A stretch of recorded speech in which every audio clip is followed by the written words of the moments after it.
La dimisión de Keir Starmer confirma de nuevo que desde la llegada del Brexit hace 10 años la inestabilidad política ha acompañado esta nueva era. Laura Gómez. Sí, desde que David Cameron dimitió en 2016 después del referéndum del Brexit han pasado por Downing Street 5 primeros ministros. Esto significa que de media el país ha tenido un primer ministro cada 2 años. Vamos a hablar de ellos por orden cronológico. Comenzamos por Theresa May. En julio de 2016 se convirtió en la segunda mujer en ocupar el cargo de primera ministra después de Margaret Thatcher. Las presiones dentro y fuera de su formación la llevaron a dimitir 3 años después y fue sucedida por Boris Johnson. Tras lograr uno de los mayores triunfos electorales del Partido Conservador durante su mandato, Johnson consiguió cerrar el acuerdo del Brexit y Reino Unido abandonó el bloque comunitario. El principio de su fin lo marcó un informe sobre el conocido como Partygate, el escándalo por las fiestas del gobierno británico durante el confinamiento por la pandemia de coronavirus en Reino Unido. Una revuelta ministerial terminó forzando su dimisión y le sucedió Liz Truss. Truss ha sido la primera ministra que menos tiempo ha estado en el número 10 de Downing Street. Solo 44 días después de alcanzar el poder anunció su dimisión. Lo hizo tras plantear un plan de crecimiento para reducir los impuestos que llevó a que se desplomara el valor de la libra y disparó la prima de riesgo en Reino Unido. Aquí es cuando entra en juego Rishi Sunak. Durante su gestión como primer ministro se centró en dar un impulso a la economía, pero el crecimiento y la productividad siguieron estancados. Después de 2 años en el cargo, convocó elecciones anticipadas y el resultado fue una derrota histórica que puso fin a 14 años de gobierno conservador. Y tras lograr una victoria aplastante en las elecciones de 2024, Starmer ha tenido que hacer frente a varias huelgas del sector público, problemas con la inmigración y la creciente incertidumbre económica. Solo 2 años después y tras meses de presión de su partido, finalmente ha anunciado su dimisión. Así que en las próximas semanas Reino Unido conocerá a su 7º primer ministro en una década. Gracias, Laura. El contexto que viene muy a cuento. Esta mañana se confirmaba ese rum del fin de semana. Starmer salía al exterior de Downing Street y anunciaba que lo dejaba. Así que vamos a analizar qué hay detrás y lo hacemos con Jorge Tamames, que es investigador para política exterior y democracia del Real Instituto Elcano. Muy buenas tardes. Hola, buenas tardes. Starmer ha reconocido esta mañana, lo ha dicho, que detrás de su decisión estaban las dudas del Partido Laborista sobre si era el mejor situado para las generales. Por lo tanto, ¿es una dimisión por la gestión o es por una estrategia electoral? Bueno, lo primero que creo que hay que admitir o de lo que hay que darse cuenta es de que gobernar Reino Unido se ha convertido en una misión complicada, cuando no imposible. Como decíais, vamos camino de 7 primeros ministros en 10 años. Y este es un primer punto de partida, ¿no? Dicho esto, de todos estos primeros ministros y ministras, muchos han caído por errores no forzados. Y el problema fundamental de Keir Starmer, más allá de que ha cometido errores de gestión, como mencionáis, y de que su estrategia electoral no ha dado fruto, es tal vez un problema previo incluso de una cuestión que en política es muy esencial, que es tener una visión. Tener una visión de a dónde quieres llevar a tu país y de para qué estás en el gobierno, ¿no? Una narrativa que contar al resto del país y a la gente que te vota. Y lo cierto es que Starmer, en sus 2 años en el poder, nunca ha conseguido dar con una visión del todo convincente.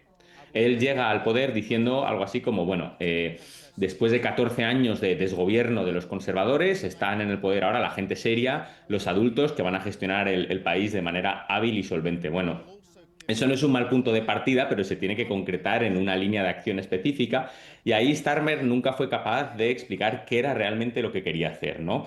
Siendo que de hecho tuvo varias idas y venidas con una serie de temas importantes en los que tomaba una posición y después se desdecía al enfrentarse a la oposición o de su partido o de la opinión pública. Todo esto han ido laminando su imagen y unido a una serie de otros problemas de los que también podemos hablar ahora, pues han terminado con dar al traste con su mandato como primer ministro cuando ni siquiera se habían cumplido 2 años. Starmer también en esta intervención esta mañana sí ha tenido unos minutos para defender su gestión, específicamente en la economía y en la recuperación, ha dicho, del prestigio internacional. Pero algo de su gestión doméstica, lo venías comentando, no ha tenido que contribuir a que durante estos 2 años, estando en el puesto más importante del país, no haya podido construirse a sí mismo como la mejor alternativa. ¿Qué es, a tu juicio? Bueno, igual que comentábamos que Reino Unido se ha convertido en un país complicado de gobernar, también hay que bueno, digamos que observar primero que la victoria que obtiene Starmer hace 2 años, que en papel parece extraordinaria, en la práctica era algo más frágil. Él llega al poder con 1/3 del voto, pero obtiene una mayoría parlamentaria absolutísima. Eso tiene que ver con las particularidades del sistema electoral británico, en las que no voy a entrar para no aburrir a los oyentes, pero básicamente es un sistema pensado para que existan dos grandes partidos que en los últimos años se ha fragmentado, en el que ahora hay varios partidos de tamaño medio, un poco como le pasó al sistema político español en la década de 2010. Entonces, aunque es cierto, es innegable que los resultados electorales que obtiene ahora el Partido Laborista son nefastos, lo cierto es que el punto de partida también era algo engañoso. Dicho esto, Starmer ha cometido como 3 errores básicos que han servido bueno, pues como decíamos antes, que descarrile su mandato. El primero, y ya lo anticipaba, es esta cuestión de vacilar, ¿no? De decir una cosa y luego echarte para atrás. Hay varios ejemplos de esto. Muchos tienen que ver con medidas sociales que el gobierno intentó recortar para dar una imagen de, bueno, pues de credibilidad a los mercados financieros y de que el gobierno estaba dispuesto a tomar decisiones difíciles en aras de la estabilidad presupuestaria. Unido a esto, un segundo error que ha cometido es como perseguir a un tipo de votante que ya no existe. El Partido Laborista con Starmer ha intentado volver a seducir a un tipo de votante que se fue a Reform, a la derecha dura nacionalista, después del Brexit, y para eso ha tomado medidas como, por ejemplo, una ley migratoria muy restrictiva, muy dura, que no ha terminado de convencer a estos votantes porque al final del día prefieren al original, ¿no?, de Nigel Farage que a la fotocopia que les propone el Partido Laborista. Y lo que sí ha hecho es enajenar a muchos de los votantes que el Partido Laborista sí tenía ya, ¿no? Esos votantes más jóvenes, más diversos en las grandes ciudades, que ven como estas políticas migratorias duras, los recortes en el gasto social, y han optado por empezar a apoyar al Partido Verde, ¿no?, que ha crecido muy fuertemente a la izquierda del Partido Laborista. Con lo cual persigues a un tipo de votante que no te vota y el votante que ya te votaba lo vas perdiendo. Y en última instancia, pues esto suele ser terrible para cualquier líder, es tener a tu partido dividido, ¿no? Él no ha conseguido ni el apoyo claro de la derecha laborista, pues más vinculada a Tony Blair, ¿no?, en la figura de Wes Streeting, que es un ministro de su gobierno, pero también se enfrentó muy duramente a la izquierda que representaba Jeremy Corbyn y que terminó expulsado del partido. Entonces, si unes estas 3 cosas, pues tienes un cóctel bastante tóxico y estamos viendo el resultado que le ha dado.